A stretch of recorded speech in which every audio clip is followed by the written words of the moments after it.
jaksa ini menjadi suatu sosok yang menakutkan bagi orang-orang yang masuk ke dalam pengadilan padahal dia belum tentu bersalah. Pada intinya dia mengatakan kalau saya mau mengakuinya maka saya akan divonis 7 tahun, bukan hukuman mati atau seumur hidup. Bobrok jaksa dibongkar. Jessica Wongso ternyata pernah dijanjikan bebas setelah 7 tahun jika mau mengaku membunuh Mirna. Guys, mohon izin hari ini kita akan bahas tentang jaksa. Khususnya jaksa-jaksa yang ada dan terlibat dalam kasus pengadilan kopi sianida dengan terdakwa Jessica Wongso. Di sini saya menangkap bahwa jaksa itu ingin menunjukkan citra baiknya pada saat pengadilan terbuka pada kasus ini, sehingga masyarakat melihat betapa hebatnya jaksa di Indonesia. Namun sayangnya jaksa-jaksa di sini mengabaikan bukti dan saksi. Yang mereka lakukan adalah mereka show off, kepingin menang, kepingin menunjukkan kepada masyarakat Indonesia bahwa Anda hebat. Bahwa jaksa-jaksa yang terlibat di sini adalah orang-orang pilihan yang menggambarkan, ini loh jaksa di Indonesia. Jaksa yang telah memenuhi tanggung jawabnya. Jaksa lulusan S1 dengan usia 25-30 tahun, warga negara Indonesia, sudah mengikuti pelatihan apapun terkait dengan penyidikan, terkait dengan hal-hal yang ada dalam akademi kejaksaan, termasuk soal etika. Walaupun cerminan ini tidak sempurna, saudara, di mana Anda banyak bertanya tentang hal-hal yang nabrak etik, sampai tanya fee-nya Beng Beng Ong itu berapa.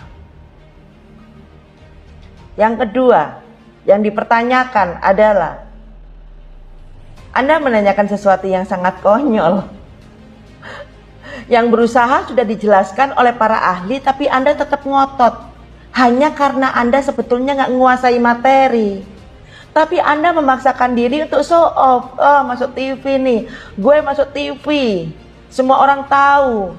Adik, kakak, orang tua, masyarakat semua tahu, tetangga saya tahu, mantan pacar saya tahu kalau saya jadi jaksa dan saya jadi orang hebat. Bukan itu, bro. Bukan itu. Tanggung jawab Anda adalah mengumpulkan bukti-bukti, memeriksa saksi-saksi dan menentukan apakah sudah cukup bukti untuk melanjutkan proses hukum. Kalau belum, jangan dipaksakan.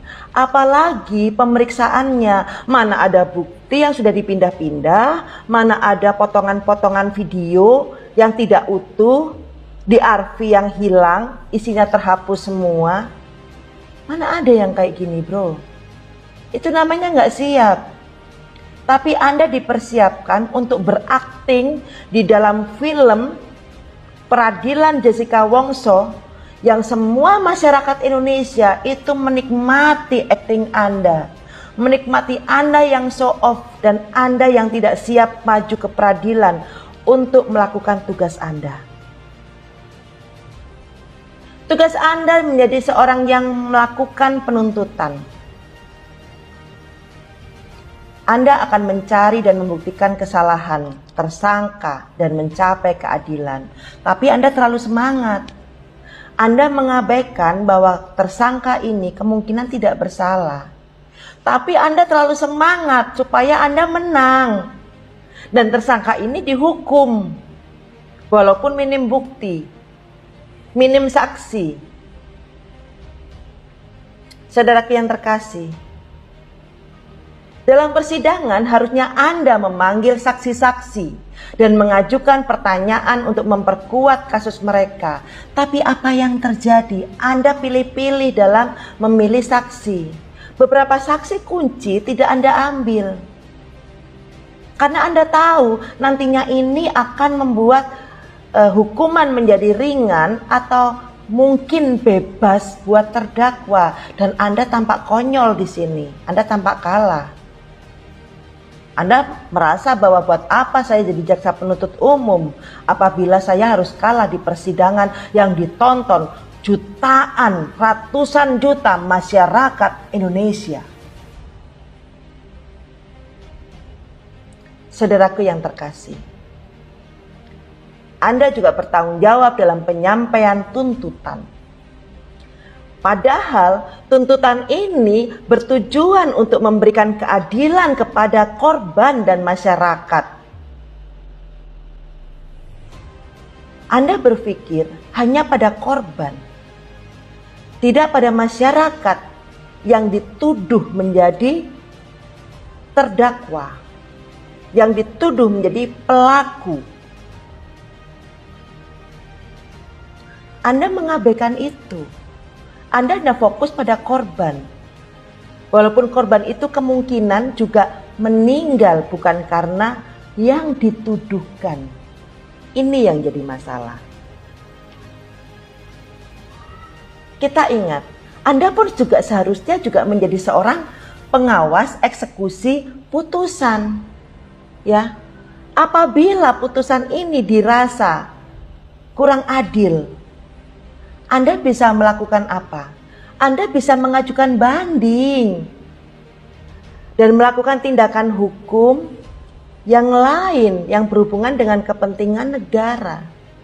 Anda ingin jaksa kredibel, jaksa dilihat masyarakat itu top dan hebat, tapi Anda lupa bahwa ada orang-orang yang berhak untuk mendapatkan keringanan atau bebas karena tidak ditemukan barang bukti yang cukup, dan semuanya mengarah ke arah mereka, ke arah dia yang dituduh. Disinilah yang harus kita singkapi. Cobalah saudaraku yang terkasih, Anda mendapatkan suatu posisi yang sangat bagus, posisi yang prestis di kejaksaan. Lakukan itu yang terbaik. Ya, jangan membuat jaksa ini menjadi suatu sosok yang menakutkan bagi orang-orang yang masuk ke dalam pengadilan padahal dia belum tentu bersalah. Karena kalau jaksa sudah mulai ngomong, mulai berbicara, mereka berpikir bahwa tidak ada lagi harapan buatku. Karena mau gak mau, seseorang yang maju ke sidang itu dinyatakan bersalah. Saudaraku yang terkasih, Anda tidak harus menang untuk membuat citra diri Anda bagus. Yang penting Anda tunjukkan dukungan buat negara dan masyarakat dengan profesi Anda. Anda adalah penegak hukum yang luar biasa. Jangan coreng hanya dengan beberapa orang yang memiliki ambisi, saya harus menang di pengadilan. Pada malam berikutnya, Direktur Kriminal Umum yang menjabat pada saat itu datang ke sel saya dan mengajak ke satu ruangan staf. Dengan disaksikan oleh penjaga tahanan dari luar ruangan, dia mulai berbicara dengan bahasa Inggris kalau dia merendahkan harga dirinya untuk datang ke tahanan dan menyebutkan Tuhan untuk menetapkan saya sebagai tersangka dengan mempertaruhkan jabatannya. Lalu dia meminta saya untuk mengakui tuduhan yang diberikan kepada saya dengan dalih kalau sudah memeriksa rekaman CCTV dengan teliti. Pada intinya, dia mengatakan kalau saya mau mengakuinya, maka saya akan divonis 7 tahun, bukan hukuman mati atau seumur hidup. Lalu saya kembali ke sel yang panas dan pengap. Di sana saya berharap untuk bangun dari mimpi buruk ini dan berpikir kenapa mereka sangat yakin kalau saya menaruh racun di kopi tersebut. Saya benar-benar tidak mengerti apa maksud semua ini. Yang mulia, salah satu pengalaman yang terberat adalah waktu rekonstruksi di Grand Indonesia. Setibanya di sana, saya melihat banyak sekali polisi, baik di luar maupun di dalam gedung. Apapun tujuan mereka, ini sudah berhasil mengintimidasi dan menekan saya dengan memakai baju tahanan sebagai tersangka dalam kasus pembunuhan. Saya mendapatkan tatapan sinis dari semua orang, terutama pegawai kafe Olivier. Tapi yang paling membuat saya hancur adalah pada saat saya bertemu dengan Arif, Sandy, Hani, dan keluarga mereka. Di balik ekspresi saya yang tenang, saya hanya ingin berteriak kepada mereka, kalau saya tidak membunuh Mirna, mohon tolong saya sangat menderita. Namun pada saat itu saya bisa menerima perlakuan dan perasaan mereka, dan terus berdoa supaya Tuhan memberikan jalan keluar. Pertama, laporan dia yang ke Komisi Yudisial sudah mendapat tanggapan dari KY kemarin, dan mereka sudah diperiksa di KY sebagai pelapor. Pertama kan kita laporkan hakim kan, itu sudah diperiksa oleh KY.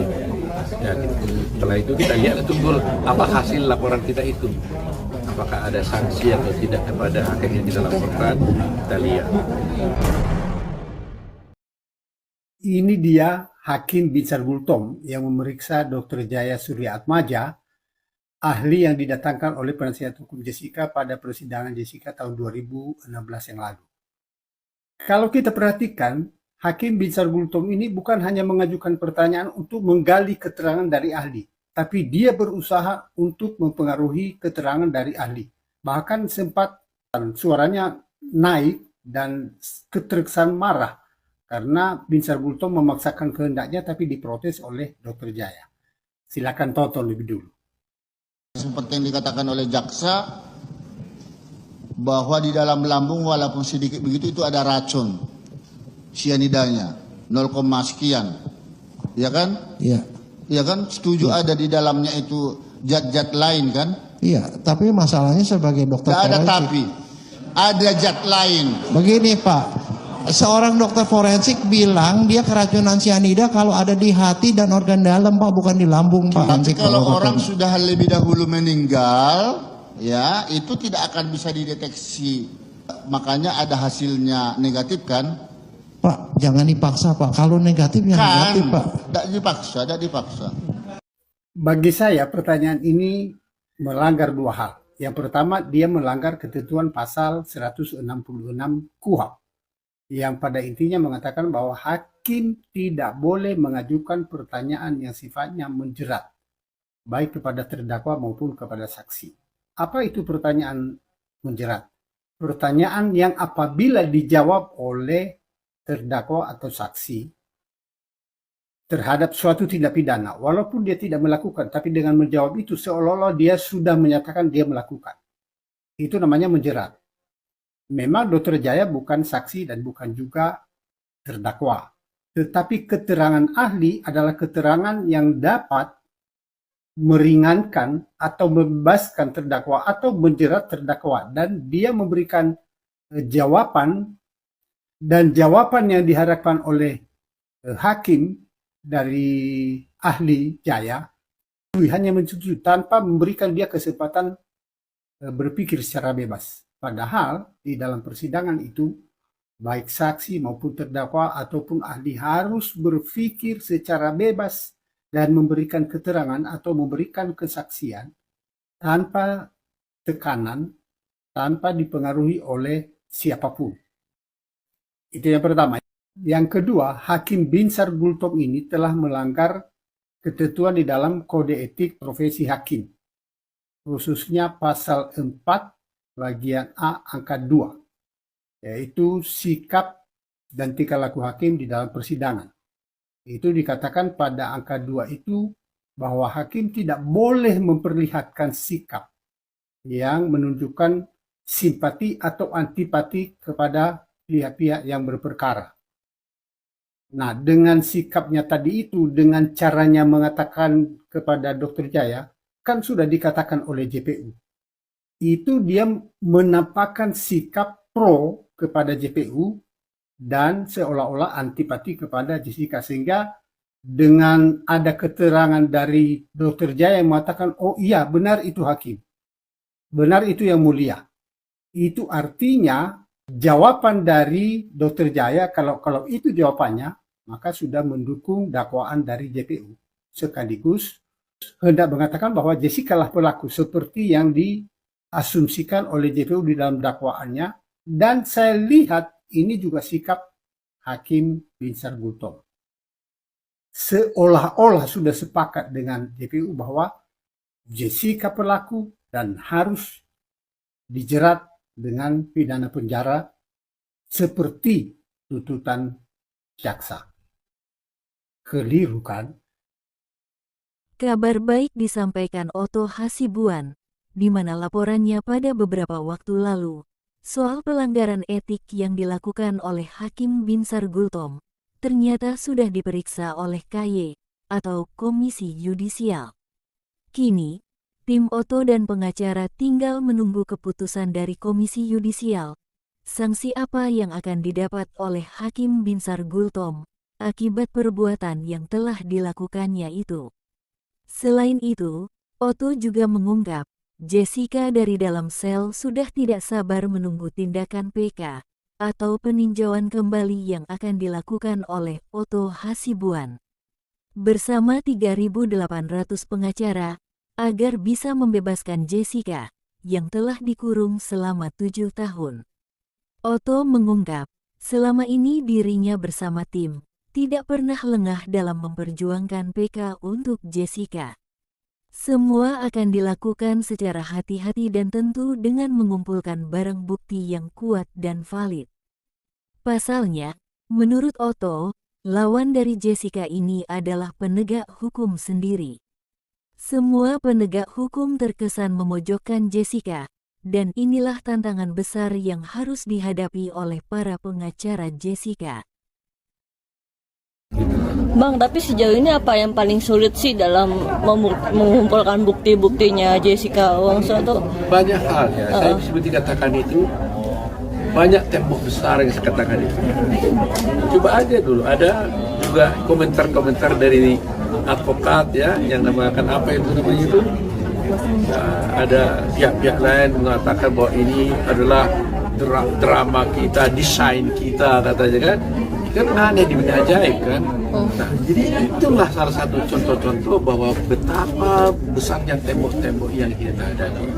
Kita berbenturan dengan institusi hukum, ya, institusi penegak hukum, kejaksaan, kepolisian dan sebagainya. Nah ini kan tidak mudah. Jadi kita tidak berupaya untuk bisa berkelahi dengan mereka kan, tapi kita berharap mereka juga harus membuka pintu seluas-luasnya untuk keadilan itu. Jangan formal gitu. Kalau mereka hanya berpikir menang kalah, ya negara ini akan repot. Gak boleh dalam hal ini menang dan kalah, tapi salah atau tidak.